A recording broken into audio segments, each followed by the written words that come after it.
Ibrahim secara historis itu beliau pergi ke Mekah dan membangun Ka'bah itu nggak bisa dikonfirmasi ya. Kita juga nggak tahu apakah Nabi Ibrahim beneran kesana buat bangun, dan nggak ada sumber sejarah independen lainnya.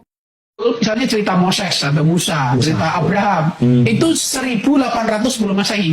Oke.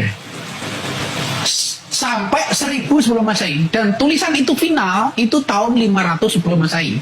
Sampai 400 sebelum Masehi. Jadi kapan munculnya itu sangat mudah untuk dilacak. Untuk hari ini. Nah, pada abad 7, kisah yang dalam bahasa Ibrani, bahasa Aramaik, bahasa Syriak ini diterjemahkan di dalam bahasa Arab. Itulah Islam. Hingga hari ini, tak ada satupun dokumen kuno Yahudi atau Kristen yang mencatat bahwa Abraham pernah ke wilayah Arab bagian selatan atau membangun rumah ibadah di sana. Sejarawan independen pun menganggap narasi ini sebagai rekonstruksi teologis, bukan fakta sejarah yang bisa diverifikasi lintas tradisi. Ismail itu nggak dibawa ke Mekah, nggak dilahirkan, nggak dibawa ke Mekah, bro. Lah ini ada cerita yang berbeda. Dan sebenarnya jauh lebih tua. Berat ini.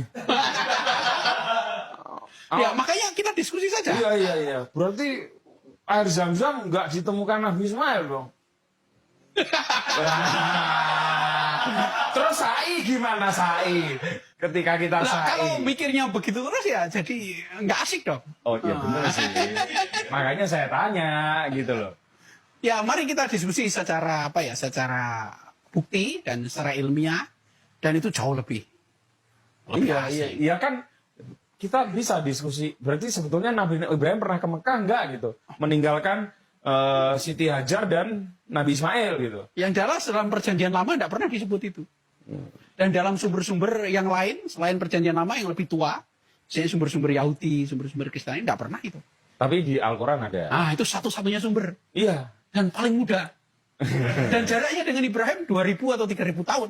Benarkah Ibrahim dan Ismail pernah membangun Ka'bah di Mekah? Atau ini hanyalah narasi yang dibentuk untuk mengukuhkan identitas spiritual Arab? Oleh karena itu, yuk sekarang kita berpikir, jangan takut murtad dong.